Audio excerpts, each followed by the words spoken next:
और सबसे पहले आपको बताएं, हंगू में सिक्योरिटी फोर्सेस के इंटेलिजेंस बेस्ड ऑपरेशन में 7 फितनाल खवारिज हलाक कर दिए गए। ISPR के मुताबिक 7 अगस्त को सिक्योरिटी फोर्सेस ने भारतीय प्रॉक्सी फितनाल खवारिज से ताल्लुक़ रखने वाले खवारिज की मौजूदगी की इत्तला पर ऑपरेशन किया। सिक्योरिटी फोर्सेस ने खवारिज के ठिकाने को मौसर अंदाज में निशाना बनाया।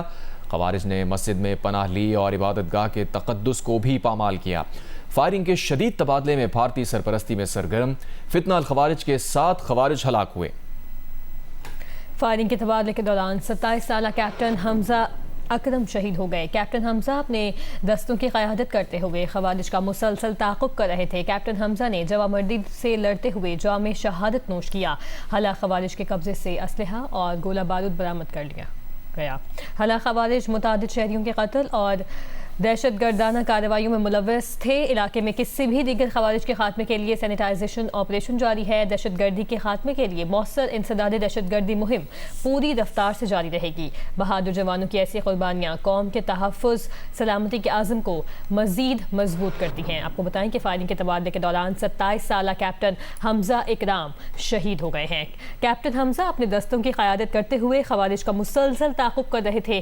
कैप्टन हमजा इकराम ने जवामर्दी से लड़ते हुए जामे शहादत नोश किया।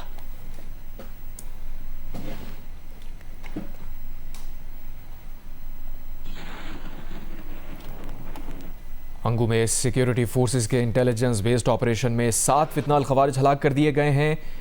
ISPR के मुताबिक 7 अगस्त को सिक्योरिटी फोर्सेस ने भारतीय प्रॉक्सी फितनाल खवारिज से ताल्लुक़ रखने वाले खवारिज की मौजूदगी की इत्तला पर ऑपरेशन किया। सिक्योरिटी फोर्सेस ने खवारिज के ठिकाने को मौसर अंदाज में निशाना बनाया। खवारिज ने मस्जिद में पनाह ली और इबादत गाह के तक़द्दुस को भी पामाल किया। फायरिंग के शदीद तबादले में भारतीय सरपरस्ती में सरगर्म फितनाल खवारिज के 7 खवारिज हलाक हो गए। फायरिंग के तबादले के दौरान 27 साला कैप्टन हमजा इकराम शहीद हो गए। कैप्टन हमजा अपने दस्तों की क़यादत करते हुए खवारिज का मुसलसल ताक़ुब कर रहे थे। कैप्टन हमजा ने जवामर्दी से लड़ते हुए जामे शहादत नोश किया। हलाक खवारिज के कब्जे से असलहा गोला बारूद बरामद कर लिया गया। हलाक खवारिज मुतादिद शहरियों के कत्ल दहशत गर्दाना कार्रवाइयों में भी मुलव्वस थे। इलाके में किसी भी दीगर खवारिज के खात्मे के लिए सैनिटाइजेशन ऑपरेशन जारी है। दहशत गर्दी के खात्मे के लिए मौसर इंसदाद दहशत गर्दी मुहिम पूरी रफ्तार से जारी रहेगी। बहादुर जवानों की ऐसी कुर्बानियाँ कौम के तहफ़्फ़ुज़ सलामती के आज़म को मज़ीद मजबूत करती हैं।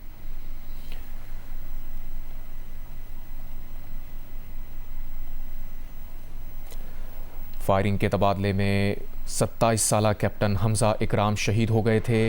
कैप्टन हमजा अपने दस्तों की क़यादत करते हुए खवारिज का मुसलसल ताक़ुब कर रहे हैं।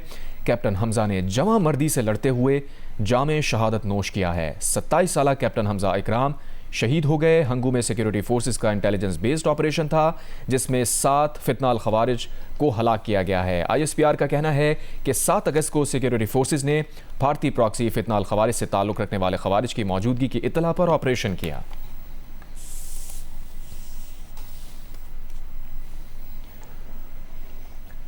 ऑपरेशन रद्दुल फितना 3 के दौरान बलूचिस्तान के इलाके कंबेला और आसिमाबाद में फितनतुल हिंदुस्तान के 3 दहशतगर्द हलाक कर दिए गए। सिक्योरिटी ज़राए के मुताबिक कंबेला आसिमाबाद में सर्च एंड सैनिटाइजेशन ऑपरेशन के 68 मुरबा किलोमीटर इलाके को क्लियर करवा लिया गया है। कार्रवाई के दौरान फितना अल हिंदुस्तान के 3 दहशतगर्द हलाक और 2 लाशें बरामद हुई हैं। कार्रवाई में 4 जख्मी दहशतगर्दों में सरगना शौकत मामा भी शामिल है। सिक्योरिटी फोर्सेस ने ऑपरेशन के दौरान 12 मुश्तबा अफराद को भी हिरासत में लिया। ऑपरेशन के दौरान दहशतगर्दों की पनाहगाहें ख़त्म करके फितनाल हिंदुस्तान के झंडे हटा दिए गए।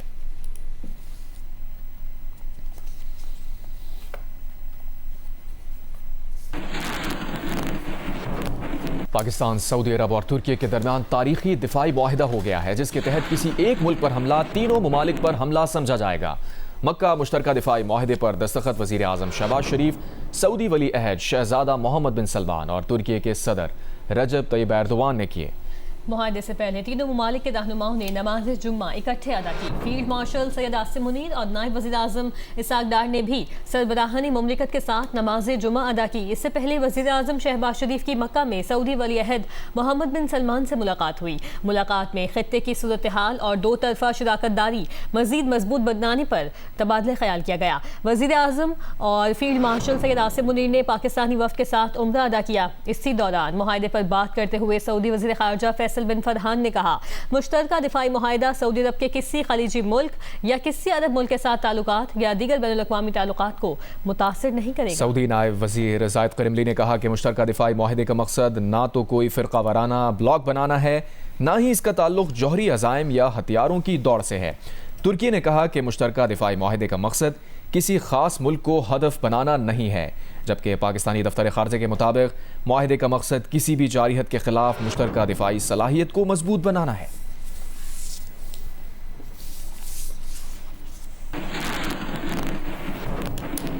वज़ीर आज़म शहबाज शरीफ ने पाकिस्तान, सऊदी अरब और तुर्की के दरमियान मुश्तरका दिफाई मुआहिदे पर दस्तखत करने को अपने लिए बाइस एजाज़ करार दिया और कहा कि फील्ड मार्शल की वजह से ये मुश्तरका विजन हकीकत के रूप में बदला है। बोले वो दुआ गो हैं कि इस मुआहिदे से तीनों ममालिक में खुशहाली बढ़े और तमाम मुस्लिम अक़वाम के लिए खैर और नफ़ा हो। सोशल मीडिया पर अपने बयान में वज़ीर आज़म शहबाज शरीफ ने कहा कि अपने दो अजीज़ भाइयों सऊदी अरब के वली अहद शहज़ादा मोहम्मद बिन सलमान और तुर्की के सदर रजब तैयब एर्दोगान के साथ मुश्तरका दिफा के मक्का मुआहिदे पर दस्तखत करना उनके लिए बाइस इफ्तिखार है। ये तारीखी मुआहिदा इन तीनों ममालिक के इत्तेहाद की अलामत है जो ईमान और भाईचारे के ताल्लुक से जुड़े हैं। तीनों ममालिक का मुश्तरका विजन है कि अमन, खुशहाली और इस्तेहकाम की बुनियादें मजबूत की जाएँ, अपने अवाम के मफादात का तहफ़्फ़ुज़ किया जाए और कौम की खिदमत की जाए। वज़ीर आज़म ने कहा कि वो दुआ गो हैं कि हरमैन शरीफैन के हुदूद में तय पाया ये मुआहिदा अमन का नाकाबिल तस्खीर कला, इस्तेहकाम का सुतून, ताउन की बुनियाद और आने वाली नस्लों तक तीनों बरादराना ममालिक में हम आहंगी का जरिया बने। वज़ीर आज़म ने कहा कि वो दुआ गो हैं कि इस मुआहिदे से तीनों ममालिक में खुशहाली बढ़े और तमाम मुस्लिम अक़वाम के लिए खैर व नफ़ा हो। वज़ीर आज़म ने कहा कि इस मौके पर वो फील्ड मार्शल सैयद आसिम मुनीर की खिदमात को ख़ास तौर पर सराहना चाहते हैं और शुक्रगुजार हैं कि उनकी अनथक कोशिशों और गैर मामूली लगन का इस तारीख़ी इक़दाम पर गहरा असर पड़ा। फील्ड मार्शल की वजह से ये मुश्तरका विजन हकीकत के रूप में बदला है। ये तारीख़ी इक़दाम पाकिस्तान, सऊदी अरब और तुर्की के मफाद में है और ख़ित्ते की सिक्योरिटी और इस्तेहकाम को बढ़ाता है।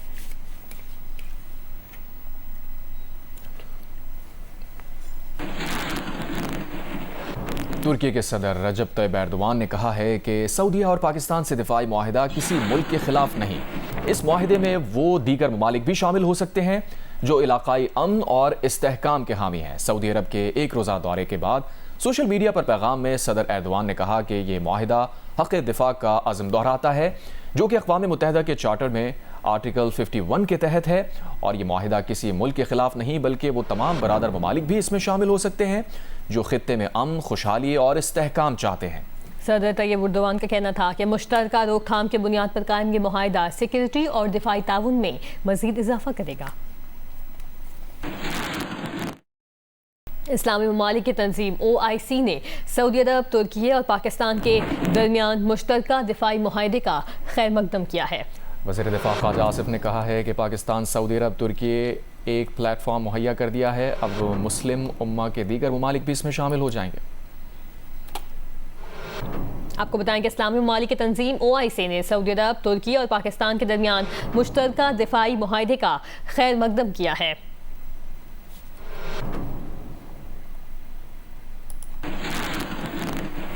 वज़ीर दिफा ख्वाजा आसिफ ने कहा है कि पाकिस्तान, सऊदी अरब और तुर्की ने एक प्लेटफॉर्म मुहैया कर दिया है, अब मुस्लिम उम्मा के दीगर ममालिक भी इसमें शामिल हो जाएं। इन तमाम ममालिक को अगर कोई जोग्राफियाई ख़तरा है या दहशतगर्दी का ख़तरा है तो इससे मुश्तरका तौर पर निपटा जा सकता है। उन्होंने कहा कि इस मुआहिदे की तफसीलात अवाम के सामने आएंगी, लेकिन दहशतगर्दी का मामला इस मुआहिदे में लाजमी तौर पर शामिल है। जियो न्यूज़ के प्रोग्राम आज शाहज़ीब खानज़ादा के साथ में बात करते हुए ख्वाजा आसिफ ने कहा कि इसराइल के खिलाफ तमाम मुस्लिम ममालिक को इकट्ठा होना चाहिए। इसराइल के साथ ताल्लुकात किसी के लिए भी फ़ायदेमंद नहीं।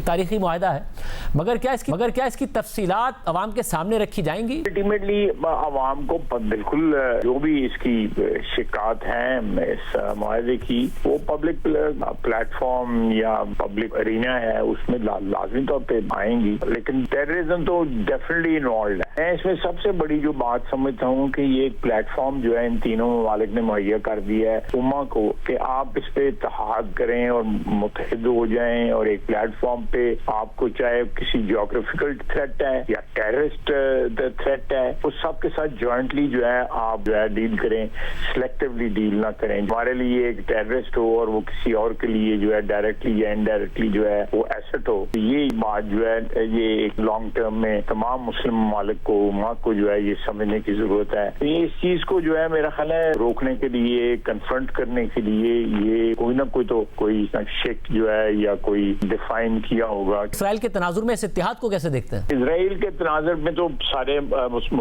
ममालिक को इकट्ठा होना चाहिए। ये एक कम अज कम जो है ना एक ऐसा सिचुएशन है जिसको मुसलमान सारे इस्लामिक वर्ल्ड को मिलके जो है कन्फ्रंट करना पड़ेगा। इसमें तो कोई इख्तिलाफ की मेरे नजदीक कोई गुंजाइश नहीं, और वो मुसलमान ममालिक को एक के खिलाफ दूसरे के साथ प्ले अप ही कर रहे हैं। शुरुआत है इस्लामिक वर्ल्ड के इत्तेहाद की, चाहे वो हमारे बायलैटरल डिस्प्यूट्स हैं, मेरा ख्याल है उसके ऊपर भी ये इस प्लेटफॉर्म पे आने चाहिए जितने भी हम मुस्लिम दुनिया के ममालिक हैं। और यहाँ जो ये कॉमन थ्रेट है, मैं तो इसको कॉमन थ्रेट दूंगा, वो किसी के लिए भी जो है सूदमंदी साबित हो सकता है इसराइल के साथ ताल्लुक। कराची में नौजवान ताजिर मीर रजा की लाश की 8 रुकनी मेडिकल बोर्ड कब्र कुशाई करेगा। सोसाइटी कब्रिस्तान से रिपोर्ट कर रहे हैं कमर अली मस्तोई। इस वक्त हम सोसाइटी कब्रिस्तान के बाहर मौजूद हैं, जहां पर नौजवान ताजिर रजा मीर की आज कब्र कुशाई की जाएगी। 8 रुकनी medical board Karachi police surgeon doctor Sumaiya की सरबराही में जो है वो नौजवान रजा मीर की कब्र कुशाई करेगा। और इससे कबल गुज़िश्ता रोज़ भी मेडिकल बोर्ड यहाँ पर लाश जो है वो कब्र कुशाई के लिए आया था। तमाम रजा मीर के अहले खाना ने जो है वो मेडिकल बोर्ड में तब्दीली को मुस्तरद करते हुए कहा कि जो पहले अदालत हुकूम पर मेडिकल बोर्ड बनाया गया था वो उसी को ही कबूल करेंगे, जिसके बाद जो है वो सिंध हुकूमत ने पुराने मेडिकल बोर्ड को बहाल करते हुए कराची पुलिस सर्जन को उस मेडिकल बोर्ड का सरबराह बनाकर हमें जो है वो कब्र कुशाई का हुक्म दिया है। तमाम तर इंतजामात यहाँ पर मुकम्मल हो चुके हैं।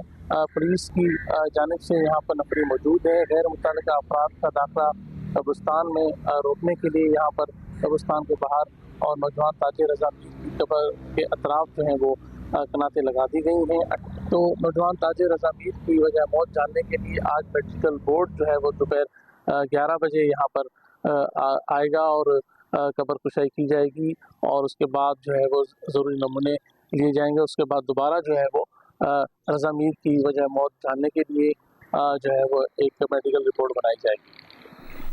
वज़ीर दाखिला सिंध ज़ियाल अंजार ने कहा है कि मीर रजा अली के केस में सूबाई हुकूमत की कोई बदनीयती नहीं है। पुलिस सर्जन ने पोस्टमार्टम रिपोर्ट से मुतज़ाद बात की तो उसको बेहतर करने के लिए ऑप्शन था कि अच्छी साख के हामिल डॉक्टर्स की टीम बनाएं। नए नोटिफिकेशन में पहली टीम के सब डॉक्टर्स हैं। डॉक्टर सुमैया ही कन्वीनर हैं जो किसी और को भी शामिल कर सकती हैं। उन्होंने जियो न्यूज़ के प्रोग्राम आज शाहजेब खानजादा के साथ में बात करते हुए कहा कि मीर रजा अली के वालिद अगर सेक्रेटरी सेहत को खत लिख देते तो हुकूमत पहला मेडिकल बोर्ड बरकरार रखती।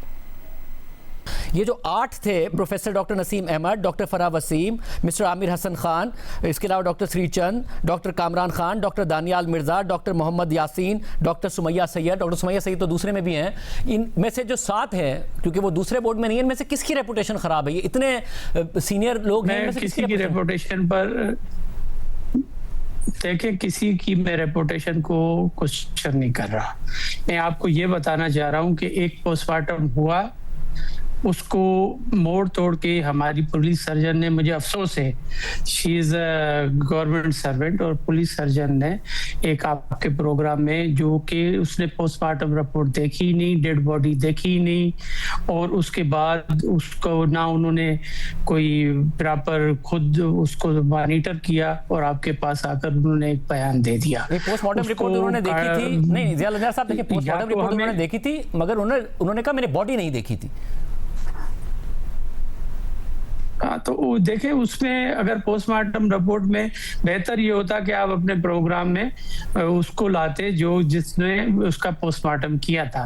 अगर मैं वकील, अगर मैं आपको वो अभी भी आना चाहें, आप कह दें आज के प्रोग्राम में भेज दें। ठीक है, मैंने आपको रिक्वेस्ट, मैं आ गया हूँ ना आपके प्रोग्राम में, तो मैं ये कहना चाह रहा हूँ कि जो आज की नोटिफिकेशन है उसमें वो सब इंक्लूड है।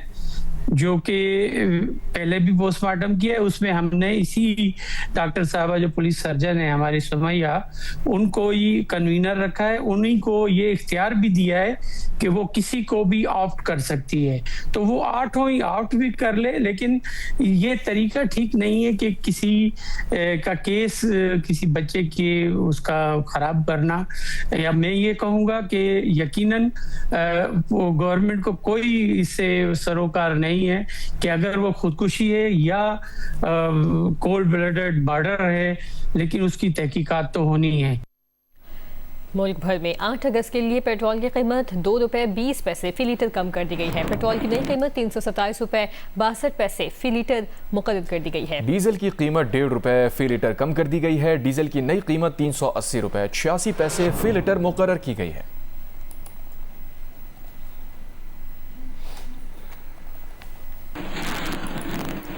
जनूबी वज़ीरिस्तान लोअर में आटे की कीमतों में एक बार फिर इजाफा हो गया है, जिससे शहरियों को शदीद मुश्किलात का सामना है। मज़ीद तफसील बता रहे हैं जियो न्यूज़ के नुमाइंदे आदम खान वज़ीर। जनूबी वज़ीरिस्तान लोअर में एक बार फिर आटे की कीमतों में इजाफा हो गया है, जिसकी वजह से शहरियों को सख्त मुश्किलात का सामना है।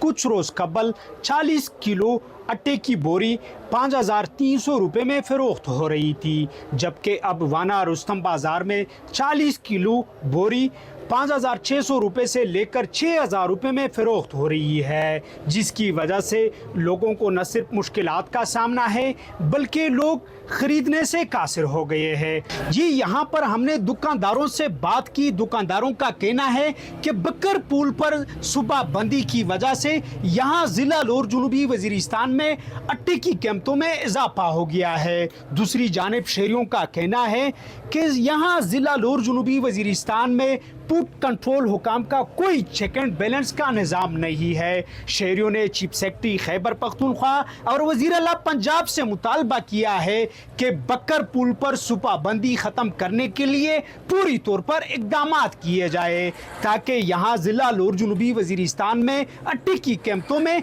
कमी आ सके। जी खेल के मैदान से खबर यह है कि जनूबी कोरिया ने पाकिस्तान को हॉकी सीरीज के आखिरी मैच में 2 के मुकाबले में 6 गोल से हरा दिया। सीरीज में कामयाबी के बायस पाकिस्तान हॉकी फेडरेशन ने आखिरी मैच में नौजवान खिलाड़ियों के मैदान में उतारने का फैसला किया था। पाकिस्तान ने 4 मैचेस की सीरीज 3-1 से अपने नाम की। इस्लामाबाद के नसीर बुंदा स्टेडियम में खेले गए सीरीज के आखिरी मैच में जनूबी कोरिया ने पाकिस्तान को 2 के मुकाबले में 6 गोल से शिकस्त दी। जनूबी कोरिया की जानिब से यांग जीहन, ओसियांग, लिमडोविन, किम हाइन कांग और किम यांग हुक ने गोल किए। पाकिस्तान सीरीज में पहले ही कामयाबी हासिल कर चुकी है, इसलिए PHF ने आखिरी मैच में नौजवान खिलाड़ियों को खिलाने का फैसला किया था।